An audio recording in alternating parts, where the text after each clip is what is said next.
Parmi toutes les intelligences artificielles qui existent, entre Gemini, ChatGPT, Qwen et plein d'autres services hors des LLM classiques qui vont te permettre de faire des tâches front-end, je te propose dans cette vidéo de voir lesquelles peuvent être les plus efficaces pour justement gagner du temps sur ton développement. Alors en premier, on va voir bien entendu un outil que j'ai présenté sur ma chaîne il n'y a pas très longtemps qui s'appelle tout simplement Front-End AI et qui est très pratique. Alors attention, par contre, cet outil est très limité en mode gratuit. Après, quand on est en mode pro pour 14 $ par mois, on peut obtenir quelque chose de vraiment sympa. Donc on va regarder un petit peu en détail ce qu'il m'a fait. Donc j'ai soumis le même prompt à toutes les mêmes intelligences artificielles pour voir la capacité justement de raisonnement, voir un peu le design qu'elle me propose. Et l'objectif, c'est de se rapprocher de quelque chose de moderne, qui se rapproche de ce qu'on fait en 2025 et surtout qui soit en fait vraiment dans la tendance actuelle. Donc en commençant par Front-End AI, on peut voir ici que j'ai demandé à faire la création d'une carte interactive 3D qui va tout simplement présenter le profil d'un développeur qu'on peut mettre sur son site web. Donc Front-End AI m'a soumis un résultat qui est pas mal, on peut le dire, on peut mieux faire franchement, mais on va dire dans un premier temps, le résultat est plutôt correct. On a une petite photo de profil, on a la petite coche d'ailleurs qui est ici, on a le nom, développeur, quelques petites icônes sociales, on a ensuite les compétences qui sont bien mises en évidence juste en dessous, et on a les projets récents, on peut même télécharger le CV, alors ça reste un composant, après il faut mettre la logique derrière. Mais on peut voir en tout cas que le résultat est quand même joli de ce que Front-End AI propose en tout cas pour un forfait qui est plutôt pas très cher. Maintenant, passons au numéro 2 que vous connaissez tous par cœur qui s'appelle DeepSeek. Donc là, évidemment, on est sur du HTML only, on n'est pas sur du React ou autre. Mais effectivement, vu que DeepSeek est alimenté par DeepSeek, on peut avoir des résultats qui sont plutôt surprenants. Mais attention, parce qu'effectivement, tout va dépendre du prompt initial. Donc même si c'était le même ici, chaque intelligence artificielle va avoir son propre système, sa propre façon de concevoir les choses et de raisonner. Donc là, on peut voir que sur DeepSeek, on a une carte qui est plutôt simple. Il a été vraiment dans la simplicité, pas trop dans le détail. Donc, on a une photo de profil d'un développeur qui est indiquée. On a une petite coche ici qui indique le code. Donc, Alexandre Dupont, développeur full stack. Il a préféré nous mettre une barre de progression à la place. Donc, on voit les projets, l'expérience, les clients. On peut voir également qu'on a l'interaction qui se fait au niveau des icônes. Donc, c'est plutôt sympathique. Après, si on veut copier directement, c'est très simple. On va ici et on fait carrément un commande A, commande C, CTRL A, CTRL C sur Windows, bien entendu. Mais on peut voir que le résultat est quand même joli et moderne. J'aurais préféré un petit peu mieux du côté de DeepSeek, parce que vu ce qu'il est capable de faire, je m'attendais vraiment à une carte professionnelle, mais on peut voir que le résultat est quand même pas mal. Donc jusqu'à là, Front-End AI et DeepSeek se débrouillent plutôt bien au niveau du rendu front-end. Maintenant, notre prochain concurrent, alors si on peut appeler ça un concurrent, tout simplement, c'est Grok. Alors Grok, il a la fâcheuse habitude de vouloir, de par la philosophie d'Elon Musk, d'être le meilleur et de proposer vraiment des choses inédites. Donc on va voir si le résultat est au rendez-vous. Et de ce que je peux voir, c'est que Grok est quand même un petit peu feignant. Alors quand je dis feignant, ça va dépendre du contexte. Aujourd'hui, la suite studio que propose Grok, elle est quand même assez nouvelle. Elle n'a pas été faite il y a 1 an, elle a seulement quelques semaines. Mais on peut voir qu'au niveau du rendu, il a plutôt fait quelque chose de très très simpliste. On a simplement une carte qui a été faite. Alors effectivement, on peut appeler ça du 3D sans être du 3D, c'est simplement un flip, si on va regarder dans le code, qui va se faire au niveau du HTML et du style, avec effectivement le rotate 180 degrés. Donc on va dire qu'il s'est pas trop foulé. On a une carte qui est vraiment très simple, d'ailleurs qui n'est pas la plus pratique, avec seulement quelques informations. Donc on va dire petite déception au niveau de Grok, qui pourtant était vraiment très efficace par le passé, mais on peut voir que effectivement pour du front-end, c'est pas la meilleure des intelligences artificielles à utiliser. Et maintenant, passons à la crème de la crème. Effectivement, on va parler de Gemini. Donc là, je ne l'ai même pas utilisé dans le AI Studio. Je l'ai vraiment utilisé au travers de la plateforme de Google Gemini, qu'on peut utiliser depuis l'application ou en ligne. Mais pour avoir l'aperçu du code, effectivement, il faut être sur la plateforme en ligne.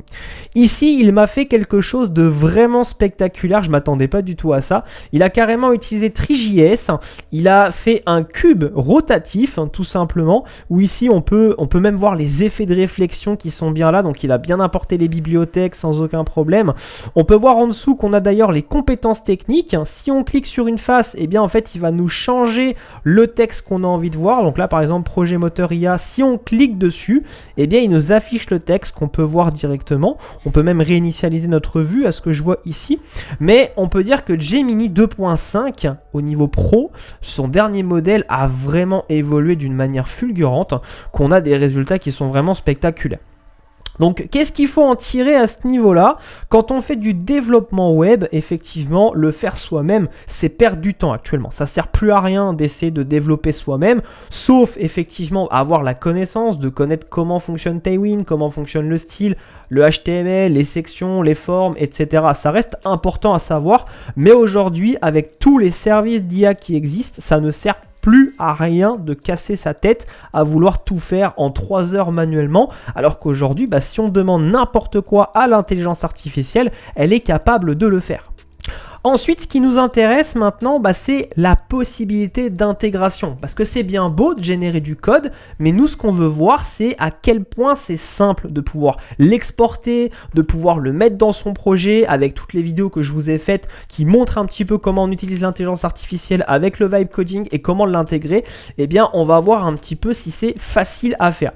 Donc, du côté de Front-End AI, on peut voir qu'on a les boutons Get Code qui sont juste ici et on a plutôt plusieurs possibilités. Donc on peut soit le faire en HTML, en email, bon ça n'a pas trop de sens ici. On peut utiliser React, Vue, Svelte, Angular. Donc imaginons j'ai un projet Next.js et je voudrais le mettre dans mon projet React, en composant React, il va me donner le code, mais effectivement ici le code est très très long. Alors après il est fonctionnel, on peut ensuite importer ses styles et on peut directement le mettre dans son projet. Il faut quand même avoir un minimum de notions pour qu'on puisse le faire.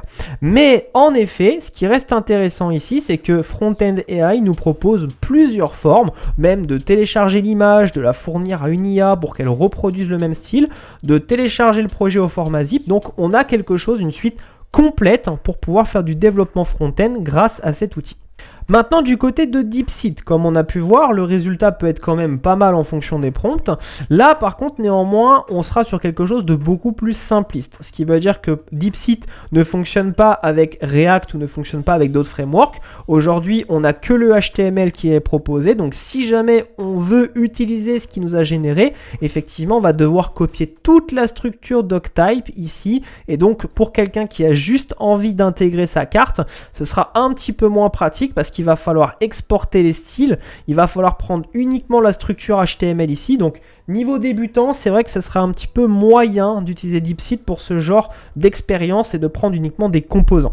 DeepSeek serait vraiment plus l'idéal quand on va faire une page web complète, un simple site vitrine, où là effectivement il remplit pleinement l'objectif. Concernant Grok, je ne ferai pas de commentaires parce que concrètement, vu le résultat qu'il a fait, c'est quand même assez décevant, mais on va dire qu'il a quand même un minimum sa chance parce que tout peut dépendre du résultat qu'on peut générer.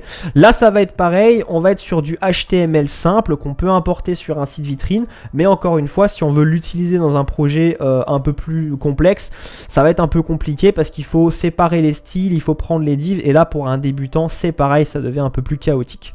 Ensuite, concernant Gemini, qui est donc notre grand vainqueur de cette étape de design au niveau de sa créativité, là ici pareil, on va avoir la limite de le faire que en HTML. Alors j'aurais pu lui demander de générer ça en code React, bien entendu, tout est possible avec chacune des IA que je viens de vous montrer. Il suffit, sauf DeepSeek est bien entendu parce que lui c'est que du HTML only, mais si on demande à l'intelligence artificielle de nous générer le composant sous forme de composant React, bien entendu il peut vous le donner, mais après c'est à vous de comprendre comment l'intégrer dans votre projet. Donc c'est vrai que c'est un petit peu plus difficile. Donc sur cette étape épreuve au niveau du design front-end, Gemini gagne haut la main au niveau de sa créativité sur le domaine du design. Par contre Front-End AI, l'un des outils que je vous avais présenté, gagne haut la main au niveau de l'intégration parce qu'il propose désormais déjà beaucoup plus facilement plusieurs frameworks en un seul, et il n'y a plus qu'à coller les configurations, les styles et les composants